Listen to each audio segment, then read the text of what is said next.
यशस्वी प्रधानमंत्री श्रीमान नरेंद्र मोदी जी की मनोभावना के आधार पर और उनके मनोभावना तो क्या कहें, सरकार के चलाने के सुशासन के सारे प्रयोगों को हमने अपनी आंखों के सामने दृष्टिपात होते देखा है 2014 से, और उस भाव को नीचे तक उतारने का एक बड़ा संकल्प लेकर के आज हम यहाँ इस सभागार में मौजूद हैं।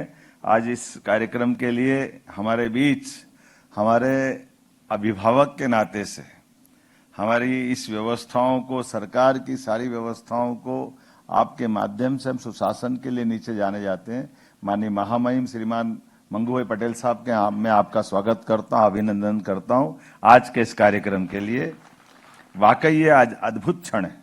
इस अवसर पर अभी अभी जो अलग अलग प्रकार से हमारे माननीय अतिथियों ने अपने विचार व्यक्त किए हैं, मैं अद्भुत इस पूरे संयोजन की केवल सुनकर के आपके समान इसकी अपनी अंदर की जो तरंगे उठ रही थी उसका एहसास कर रहा था। जो भाव आ रहे थे, उन भाव के पीछे जो भावना छिपी है वो भावना वाकई अद्भुत है।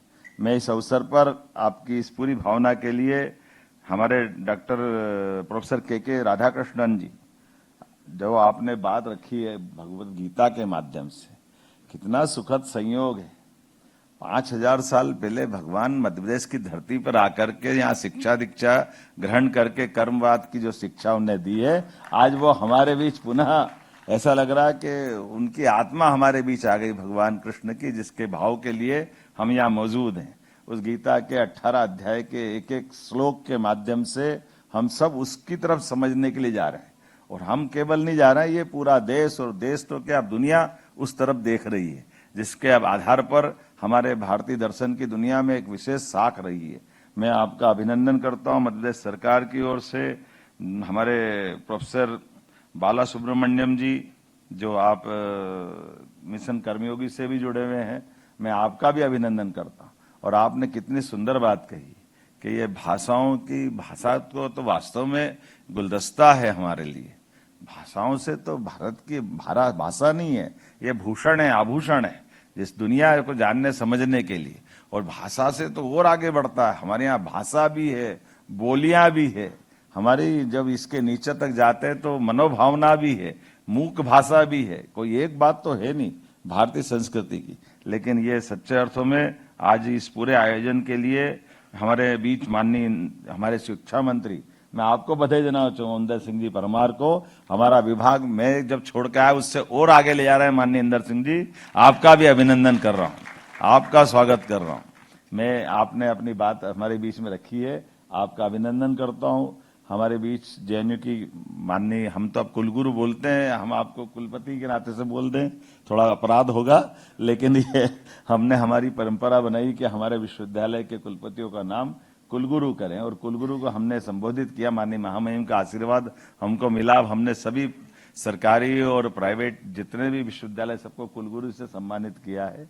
इस अवसर पर हमारे हिंदी ग्रंथ अकादमी के श्रीमान अशोक कड़ेल साहब, आपके माध्यम से भी बहुत सारी पुस्तकों का प्रकाशन, ऐसे विविध प्रकार की चीजों हमारे बीच आती है। प्रोफेसर भरत शरण सिंह जी, डॉक्टर विक्रांत तोमर जी, अनुपम राजन जी, केसी गुप्ता जी, इस अवसर पर प्रदेश भर के सभी स्वनाम धन्य माननीय कुलपतिगण, कुलगुरुगण, हमारे सभी प्रकार के डीन, सभी प्रकार के आमंत्रित अतिथिगण, पत्रकार साथियों, जब कर्मयोगी की बात करेंगे तो भगवान कृष्ण की बात निश्चित रूप से आपने शुरुआत की और मैं भी उस पे जाना चाहूंगा। हम सब उनके एक एक अध्याय, 18 अध्याय है, लेकिन 18 अध्याय में जिस प्रकार से वो बात रखते हैं और जिस प्रकार से वो बात करते हैं, वास्तव में ऐसा लगता है कि ये, और एक अच्छी बात ये भी है, उन्होंने कहा मैं भले ही लोग मेरे को अपने ढंग से देखते हैं, जब वो कहते हैं कि ये जो तुमको दिख रहा है, मैं इसके पहले भी कृष्ण तत्व कहाँ है, जब सूर्य नहीं था, ये ब्रह्मांड नहीं था, मैं उस समय भी था। तो ये जिज्ञासा, जब वो बाल सुलभ हम सबकी भी जिज्ञासा होती है।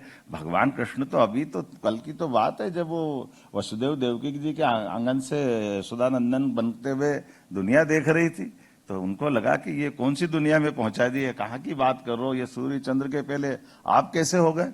तो उन्होंने कहा नहीं, मैं ऐसे हो गया कि मैं अपनी योग स्थिति से, और मैं क्या इस पृथ्वी पर जो भी जिसको भी आना है सबका अपना समय रहता है और सबका समय होने में कर्मवाद से, कर्म सिद्धांत से कोई नहीं बच सकता। उसमें मैं भी हूं और आप भी हो। इसलिए उसके पहले फिर कहां कहां है नदी, पहाड़, पर्वत, जहां सूर्य का प्रकाश है, प्रकाश की भी चमक में वो दिखाई देते हैं। ये जो बात मानी गई है परमात्मा की दया से यशस्वी प्रधानमंत्री ने अक्षरशः सिद्ध की है। हमारे यहाँ एक शब्द चलता है, ऋषि और मुनि। इससे सारी बात ध्यान में आ जाएगी। मुनि वो जिनने अपने विशेष मार्ग का संकल्प लेकर के अपनी आध्यात्मिक साधना की तरफ अपना पूरा जीवन एकाकी रूप से, वो बजाय गृहस्थाश्रम में जाने के, वो अपनी उस तरह से आगे बढ़ते हैं। एक ऋषि परंपरा भी हमारे यहाँ, ऋषि गृहस्थ भी होते हैं, लेकिन ऋषि गृहस्थ होने के बाद में भी वो अपना पूरा जीवन समाज के लिए समर्पित कर देते हैं। न्यूनतम आवश्यकताओं के बलबूते पर वो अपनी सारी जिंदगी इस प्रकार से जीते हैं। ये इसी भाव को आगे बढ़ाकर, जिसको हम अलग अलग प्रकार से देखते हैं, कभी वो हमको वैज्ञानिक दिखाई देते हैं, कभी हमको आचार्य दिखाई देते हैं, कभी चिकित्सक दिखाई देते हैं, कभी शिक्षक दिखाई देते हैं। जो भी काम कर रहे हैं वो काम का खुद श्रेय नहीं लें। जिसको एक और गीता में बात समझाने का प्रयास किया कि कर्म, अकर्म और विकर्म। तो कर्म, अकर्म, विकर्म में कर्म वो जिसको, कर्म तो जिसने भी जन्म लिया है, सांस लेना भी कर्म है, सोना भी कर्म है, खाना भी कर्म है। अब ये कभी कभी नादान लोग बोलते हैं कर्मण्येवाधिकारस्ते के रस्ते माँ फलेषु कदाचन, ये जो कर्म करो और फल की इच्छा मत करो, तो ऐसा कर्म ही क्यों करो। तो जिनको समझ जैसी है वो वैसी है, अब उनके बारे में हम नहीं कह सकते। लेकिन कौन है जो कर्म करने से बचेगा? कर्म तो सबके होंगे, लेकिन कर्म करने में परमात्मा ने हमको किस प्रकार सा, उदाहरण से एक समझाना चाहूंगा कि हमारे अपने परमात्मा, जैसे नदी बह रही हो, नदी बहते बहते और उसमें से लोटा भर के हमने अपने पास रख लिया तो नदी लोटे में आ गई। लेकिन लोटे में नदी आ गई, इसका मतलब परमात्मा की आत्मा हमारे में समाहित हो गई। अब हम अपने कुछ भी काम करें और हम भगवान पर दोष देंगे कि भगवान को लगता है, भगवान को नहीं लगता है, भगवान को लग भी नहीं सकता है। ये उसी प्रकार से है, वो हमारे अपने सारे जो भी कर्म, कर्म जो भी अपने हमारे अपनी आचरण के आधार पर की जाने वाली गतिविधि से, जैसे जल से बर्फ तो बनता है, लेकिन बर्फ बनने के बाद जल का पता नहीं चलता, वह जल कहां गया। फिर वापस बर्फ पिघलेगा तो जल बनेगा। वो जो जल और बर्फ के उदाहरण से हमको समझ में आएगा। परमात्मा हमारे बीच में आ गए, लेकिन हम जैसे बर्फ बन करके वो हमारे अपने आप को कर्म पे डाल देते हैं। और स्वाभाविक रूप से जब मैं ये बात कर रहा हूं तो हम अपने अपने कर्म से जिस स्थान पे हम जो पहुंच गए, उस काम को उतने आत्मीयता के साथ करें, तल्लीनता के साथ करें, आनंद के साथ करें। और उस आनंद के साथ करते तो करने वाले एक नहीं है। हर युग में, हर कल्प में, हर समय हमारे यहाँ इतनी गौरवशाली परंपरा है। आर्यभट्ट से लगा करके चारवाक और पता नहीं सब प्रकार की दुनिया, जिसको जैसा लगा उनने अपने अपने भाव बना करके अपनी बात रखी है। समाज में कम से कम भारतीय संस्कृति की विशेषता है, कई अतिरंजित बातें उसको भी सुनने का समर्थ समाज हमारा है, और सही बात को सुनने का समाज भी हमारा है। लेकिन अच्छी बातों को, नूतन नवीन बातों को अपनाते हुए अच्छी बातों की तरफ प्रेरित करना और खराब बातों को छोड़ते जाना, इसलिए सनातन का भाव हमारे बीच में आता है। और वो सनातन का भाव हमको लगातार चिरंतन रूप से आगे बढ़ाता है। इसलिए कितना आश्चर्य लगता है कि 2014 के पहले का भारत और 2014 से आज तक का भारत हमारे बीच में अपनी आर्थिक स्थिति से लेकर सभी प्रकार के सभी क्षेत्रों में विकास की बात करते हुए, ये कर्म की तो बात है। जब अपना वैज्ञानिक मंगलयान में फेल हो जाते हैं तो हमारे माननीय प्रधानमंत्री जी उनका एक तरह से हिम्मत बढ़ाने के लिए आगे बढ़ते कि जाओ आगे बढ़ो, चिंता मत करो, फिर प्रयास करना। ये कर्मवाद के सिद्धांत की तो बात करते हैं। ये कितना अच्छा लगता है कि हमारी खिलाड़ी कोई कारण से मेडल के लिए उसका वजन कम ज्यादा हो जाता, कोई बात नहीं बच्ची, चलो आगे मेहनत करना, फिर आपको बढ़ाएंगे। तो ये जो लगातार कर्मयोग की जो बात कही गई है, खास करके इसमें जो अंदर का भाव है, तो निष्काम भाव से, अहंकार रहित होकर के, निस्वार्थ भाव से हमारे बीच में कर्तव्य और ईमानदारी से निष्ठा के साथ काम करने की कर्मयोग के माध्यम से केवल कर्मचारी अधिकारी वाला भाव नहीं हो, सच्चे अर्थों में कर्म में डूब करके हमारे काम के आधार पर अपने जीवन को भी सफल करना और उसका राष्ट्र के साथ, राज्य के साथ तालमेल करना, तादात्म्य करना। इसलिए कदम कदम पे हमारी संस्कृति केवल स्वार्थ की नहीं, हमारी संस्कृति में हर बार उसी प्रकार से देखा गया है। जब बहुजन हिताय बहुजन सुखाय की बात करते तो ये संयुक्त राष्ट्र संघ तो अब बना, इसको तो हम प्रारंभ से करते आ रहे हैं। इसी प्रकार से हम कितनी प्रकार एक नहीं अनेक बार विश्व का कल्याण की बात करते रहते हैं। मानवता की बात करते रहते हैं। इसलिए हमारे यहाँ के विश्वविद्यालय भी तक्षशिला, नालंदा, विक्रमजीत शिला या उज्जैन का हम सांदीपनि आश्रम की बात करते हैं, तो दुनिया के अंदर किसी भी देश ने अगर किसी पे आक्रमण नहीं किया तो आक्रमण न करने का कारण भी है कि ये हमारे बीच में भले अश्व का घोड़ा तो हर बार दौड़ते दिखाई दिया है विश्व में, लेकिन केवल उनको अपने हाल पे छोड़ करके आपने अपनी प्रजा का ठीक से ध्यान रखना और हमारी उस भाव को बनाते हुए कि हम समूचे लोग अपने अपने स्थान पर समूची मानवता के लिए जीवित हैं।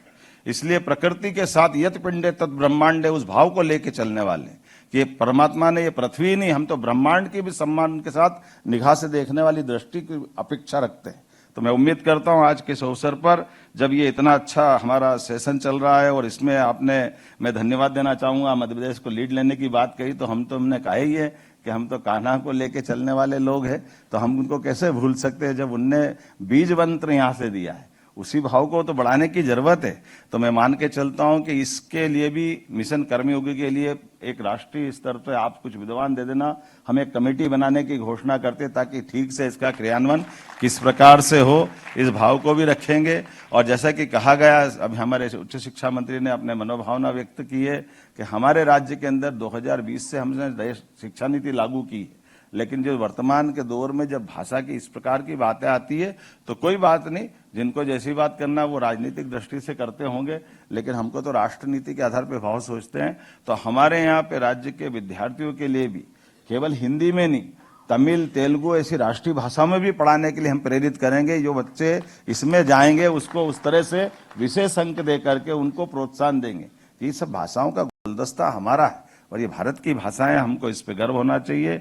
आज के इस अवसर पर मैं माननीय प्रधानमंत्री जी के सच्चे कर्मयोगी की तरह जिस तरह से वो देश के प्रति सेवा कर रहे हैं, हम सब उनको आदर्श मानते हुए विकसित भारत को, अपने विकासशील भारत को विकसित भारत की दिशा में मिशन 2047 तक उस भाव में ले जाए जिसकी आवश्यकता है। आज के इस अवसर पर मैं पुनः मध्य प्रदेश सरकार की ओर सबका अभिनंदन करता हूं और बहुत धन्यवाद देता हूं। अगर आप ये वीडियो YouTube पर देख रहे हैं तो हमारे चैनल को सब्सक्राइब करें और बेल आइकन को दबाना ना भूलें। अगर आप Facebook पर ये वीडियो देख रहे हैं तो हमारे पेज को लाइक करें।